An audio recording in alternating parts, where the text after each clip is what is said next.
আমি RCM হল right concept market RCM ফুলমিলৰে ৰাইট কনসেপ্ট মাৰ্কেট শুদ্ধ পদ্ধতি বজাৰ ৰিয়েল কেৰিয়াৰ মেকাৰ অন্ন বস্ত্ৰ বাসস্থান ৰুটি কপৰামখন চাৰিটা ভাগত RCM টো ভাগ কৰিছে ইয়াৰ পিছত আমি RCM জয়েন কৰাৰ লগে প্ৰথম আমি পাম 50% ৰেহাই এই যে 2500 টকাটো ইয়াত গৈ আছিল সেই 50% ৰেহাই আমি প্ৰথম আইডি টো লগাৰ লগে আমি 50% ৰেহাই পাম আপুনি 2000 টকা দি বজাৰ কৰিবলৈ যাওক আপোনাৰ কমেও আপুনি ঘৰত আহি বস্তুখিনি MRP ৰেটত নোট কৰিব আৰু 2500 টকা ওপৰত বস্তু আহিব প্ৰথম আমি পালো 50% ৰেহাইটো আমি এই বজাৰখন আমাৰ ৰেহাইটো দিছিলে জানো আমাৰ না দিয়া তাৰ পিছত আহিলে স্বাস্থ্য ৰক্ষা আমি ইয়াত যদি সদায় RCM প্ৰডাক্ট ব্যৱহাৰ কৰি থাকো মেইন আমাৰ স্বাস্থ্যটো ভালে থাকিব এতিয়া যে আমি দোকানৰ বস্তুবোৰ খাইছো তাত কেমিক্যাল নাই বুলি আমি ক'ব পাৰিম জানো প্ৰত্যেকটো বস্তুতে কেমিক্যাল আছে হয় নহয় আজি ধৰক CNF এজনৰ যিজন গুদামত আটা বেগ ফাটি গ'ল সেই আটা বেগটো পেলাই দিব জানো আকৌ বেলেগ এটা বস্তাত পেকেট কৰি তাকে দিব আমি তাকে খাই আছো আমি নিমখ বস্তাকিটা পাই লৈছে তাৰ ওপৰত উঠি জাপি আছে RCM আমাৰ প্ৰত্যেকটো বস্তু আপোনাক পেকেটিং পাব কলা বস্তু একোৱে নাপায় ইয়াত মানে 2 নম্বৰত আমি স্বাস্থ্য ৰক্ষা পাম আৰু 3 নম্বৰত আহিলে ডিসকাউন্ট আমি ইয়াত ডিসকাউন্ট হলে আমি 100 টকা বস্তুটো আমি 70 টকাত পাম আমি ইয়াত আইডি টো লগাৰ লগে আমি 100 টকা বস্তু আমি 70 টকাত পাম আৰু 50 টকা বস্তুটো 30 টকাত পাম 10 টকাটো 9 টকাত পাম কিন্তু আইডি টো লগালে হয় এটা ৰূপাবাদী দিনা বস্তু এটা বিকিবলৈ গৈছে তেওঁ এটা লাভ লবই লাগিব যেহেতু তেওঁ দোকানলৈ গৈছে খৰচ হৈছে হেতু কাৰণে এটা লাভ লব আপুনি যদি আইডি টো কম দামত খাবলৈ হলে আইডি লগাব লাগিব এতিয়া ৰূপাবাদী দিনা এইখিনি বস্তু এটা বিকি আছে বিকিলে ধৰক আপোনালোকে MRP ৰেটতে বিকিব লব লাগিব কিন্তু আইডি টো লগাই দিয়া লগে আপুনি এই 50% আপুনিও ৰেহাই পাই যাব বুজি পালে মইতো যাত বিকিবলৈ যাওঁ তাকে কওঁ তাৰ পিছত অনলাইন বিল আইডি টো লৈ লওক এতিয়া আমি দোকানখনত যে যাওঁ আপুনি যেতিয়া 500 টকা এটা বজাৰ কৰিবলৈ দি পঠিয়ালে ল'ৰা এটা মই 500 টকা বজাৰ কৰি আনো যে দোকান ল'ৰাটো আহি যদি আপোনাক 600 বুলি কয় আপুনি 600 টকা দিবলগীয়া হয় নহয় কিন্তু আমাৰ RCM আপোনাৰ হেতু ফাকি দিব নোৱাৰে যেহেতু আজি ধৰক ৰূপাবাইদক যেনেকৈ আপুনি জুন বাইদেৱে দি পঠিয়ালে বোলে মই আমুক বস্তু কিনে পইচা 500 দি পঠিয়ালে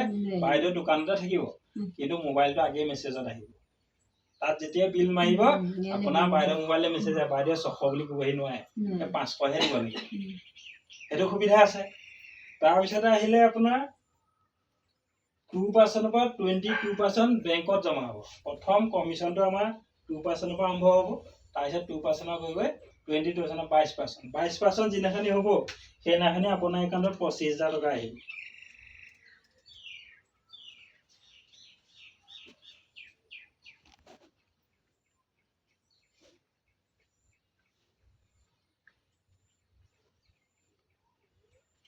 এই 25000 টকা যেতিয়া আহিব ইয়াত যে কৈছিলে ৰিয়েল কেৰিয়াৰ মেকাৰ 25000 টকাত আপোনাৰ ৰিয়েল কেৰিয়াৰ নিব নাই আজি ধৰক আমি বজাৰ কৰা মাধ্যমত যদি 25000 টকা আহে এটা আপোনাৰ ৰিয়েল কেৰিয়াৰ বনিব হয় নহয় কিন্তু আমি এই বজাৰখনত খাই থকা অৱস্থাত এই আপুনি সময় পৰা পইচা পাব RCM এটা মাধ্যমেদি বজাৰ কৰি গলে পইচা জয়েন কৰা 3 মাহৰ পৰা কমিশন আহিব খালি হেতু সিস্টেমেদি বজাৰ কৰিলে এতিয়া বাইদেউ অহা মাহত পইচা কমাব এই বাইদেউ অহা মাহত RCM যিটো একাউণ্টটো খোল খাব এটা কমিশন আহিব কিন্তু সেই সিস্টেমৰ বাইদেউ কলো আমি বাইদেউ পাওঁতে বজাৰ কৰিলে সেই বজাৰ কৰা বিনিময়ত আমাৰ বাইদেউ একাউণ্টত পইচা আহিব প্ৰথম 2% টো বাইদেউ 2% টোৱে পাব পহিলা এই 2% পৰা গৈ 22% হ'বগৈ 22% হোৱালৈকে RCM ধৈৰ্য ধৰি কাম কৰিব লাগিব গম পালে নাই এতিয়া মই ধৰক 22% আৰু দুটা পইণ্ট আছে তিনটা আছে সেই তিনটা পাই লগে মই 22% লৈ গুচি যাম 22% হোৱালৈকে আপোনাৰ একাউণ্টত 25000 টকা আহিব এতিয়া মই চাকৰি কৰি আছো মোৰ দৰমহা 25000 26000 টকা পাই আছো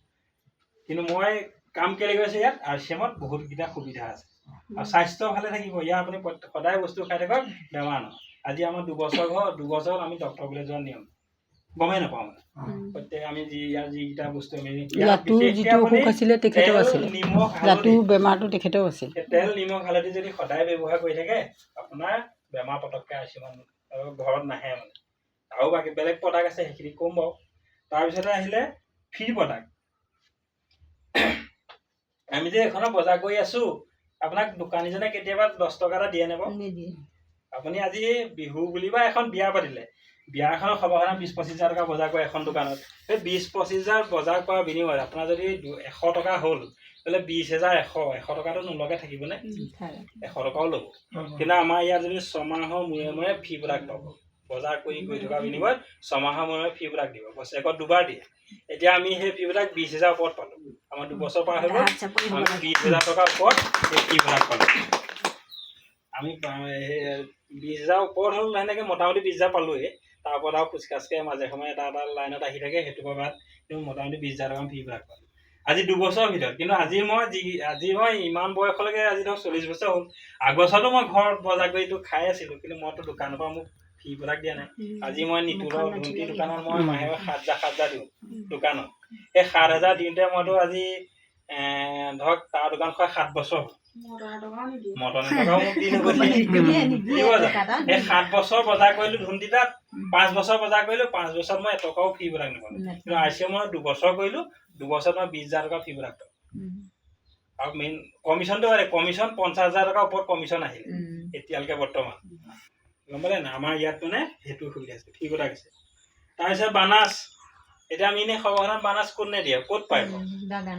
বাগানত পায়। আৰু বিহু পূজা হ'লে চাকৰিয়ালবোৰে পায়। যেতিয়া বানাছ বুলি এটা পইচা আহে, চাকৰিয়ালখিনিহে পায় বা বাগানত পায়। কিন্তু আমাৰ RCMতো বানাছ আছে, তাৰমানে 3 প্ৰমোচন হ'ব তেতিয়া বাৰু বানাছ পাব। আপোনাৰ এটা বানাছ মাহে মাহে দি যাব আৰু এটা বানাছ আপোনাৰ বছৰেকলৈ ৰাখি যাব। সেইটো বানাছ যোৱাবাৰ বাইদেৱে ৰাজস্থান গৈছিলে মে' মাহত, ৰাজস্থানৰ পৰা ঘূৰি আহোঁতে 7 তাৰিখে পাইছে বাইদেউ 77,000 টকা বানাছ পাইছে।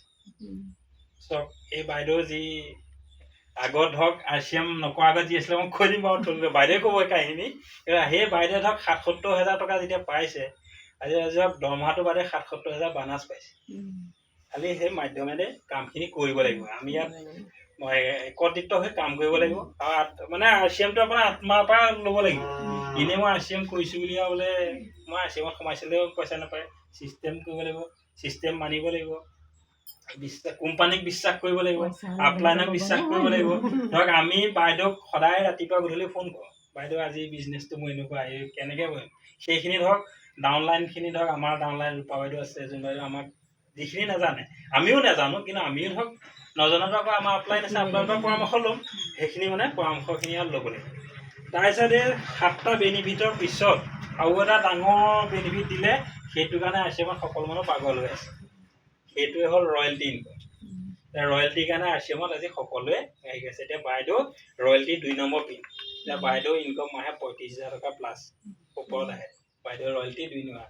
আজি ধৰক ইয়ালৈ আহিলোঁ, আমি আপোনালোকৰ ঘৰত ভিতৰত বহিলোঁ, বাহিৰতো আমাক বহিবলৈ দিয়া নাই, কাম কৰিবলৈ দিছে জানো?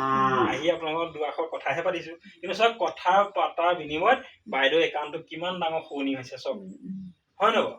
আজি বজাৰ কৰি নথকা হ'লে বাইদেউ আগতে বজাৰে এটা সময়ত তামোল পাণ বিকি আছিল।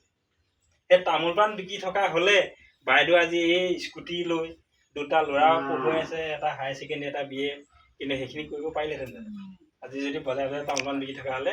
কিন্তু RCMৰ মাধ্যমেৰে চব পাৱাৰ ইমান, RCMৰ থকাৰ কাৰণে বাইদেউ এতিয়া মাহে, এতিয়া বাইদেউ আহিছে 12টা-11টা বজাত ঘৰৰ পৰা ওলাই আহিছে, আৰু আমি আপোনালোকৰ ঘৰত 12টা বজাত পাইছোঁহি। ধৰক 12টা বজাত আমাক কোনোবাই হাজিৰা কৰিব লগাবনে? এতিয়াওতো নলগাই, খেদিব। এতিয়া কাম কৰিব লাগে, 8টাত হাজিৰ হ'বগৈ লাগিব, হয়তো কাইলৈ তই নাহিবি বুলিয়ে কৈ দিব। কিন্তু আমি ধৰক RCMত নিজৰ সময় নাই। এতিয়া মই কালি ডিউটি কৰিলোঁ, ডিউটিৰ পৰা আহিলোঁ, মই লুকুমৈত এগৰাকীয়ে মাতিলে বোলে আহকচোন, তাত গৈ মই গৈ আহিলোঁ, 2টা বজাত গৈছোঁ। কিন্তু মই যদি 2টা বজাত মোকতো বেলেগ কামত মোক নেমাতে।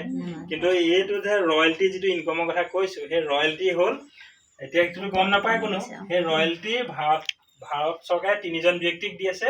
সেই 3জন হ'ল লেখক, গায়ক আৰু চাইণ্টিষ্ট। তাৰ ভিতৰত আমি কিবা হওঁ জানো? আমি ধৰক কিবা এটা লাইট এটাতো আৱিষ্কাৰ কৰিব নোৱাৰোঁ, আমি গাবও নাজানো আৰু লিখিবও নাজানো।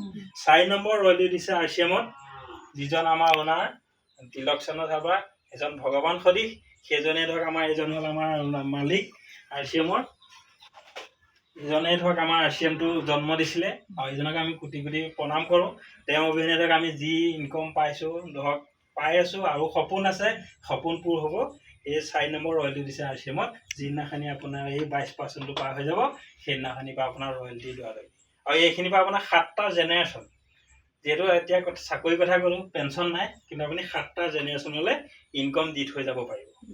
তেনেকুৱা এটা বেলেগ ব্যৱস্থাপনা কি আছে? আজি ধৰক কাম চবেই কৰি আছে, ইনকম কৰি আছে, ঘৰ চলিবৰ কাৰণে ইনকমটো মানুহে কৰিছে, নোপোৱাকৈ আছে জানো? কিন্তু সেই চলাৰ মাধ্যমটো ইয়াত ধৰক কাম কৰিলে পইচা পাব আৰু নকৰিলে পইচা নাপায়। RCMত কাম নকৰিলেও পইচা এটা সময়ত আহি থাকিব। এতিয়া মোৰ উদাহৰণত 150জন মানুহ আছে, 150জনে এঘণ্টাকৈ 150 ঘণ্টা কাম কৰিছে নাই? আপুনি ধৰক কাম দিনটোত কেইঘণ্টা কৰিব? এদিনত 8 ঘণ্টা। তাতকৈ সময় বঢ়াব পাৰিবনে? কিন্তু ধৰক আমাৰ সময়টো আমি বঢ়াব পাৰিম। কেনেকৈ? এতিয়া মোৰ ধৰক 150জন মানুহে কাম এঘণ্টাকৈও 150 ঘণ্টা কাম কৰিলে নাই, তাৰ ইনকম মোলৈ আহিব, আহিব নাই? এতিয়া বাইদেউ তলত 1200-1300 মানুহ আছে, সেই 1200-1300 মানুহেতো 1200 ঘণ্টা কাম কৰি আছে। কিন্তু বেলেগ এটা হেৰিয়াত আপুনি তেনেকুৱা সুবিধা ক'তোৱে নাই। সেইটো কাৰণে ইয়াত আপুনি একো নাই, খালি বজাৰ ইয়াত তেল নিমখ হালধি খাইছে, RCMৰ পৰা তেল নিমখ হালধি খায়। সকলো বস্তু ৰাতিপুৱা শুই উঠাৰ পৰা গধূলি শোৱালৈকে পাব। আজি ঘৰখনত ধূপ এপেটি লাগেই, লাগে নাই? চাফ চাবোন লাগিবই, আজি নিমখ হালধি লাগিবই। সেই বস্তুখিনি যদি আমি RCMত বজাৰ কৰি খাওঁ, এটা আপোনাৰ কেৰিয়াৰ বনিব। ভৱিষ্যতলৈ পইচা এটা হেৰি হ'ব। কিন্তু এইটোত ইয়াত নাপাওঁ আকৌ দোকানত, এইখন দোকানত বজাৰ কৰিলে নাপাওঁ। হ'ব, অকল ঘৰলৈ আনিলে হ'ব বাইদেউ। ইয়াত মই বিকা কথা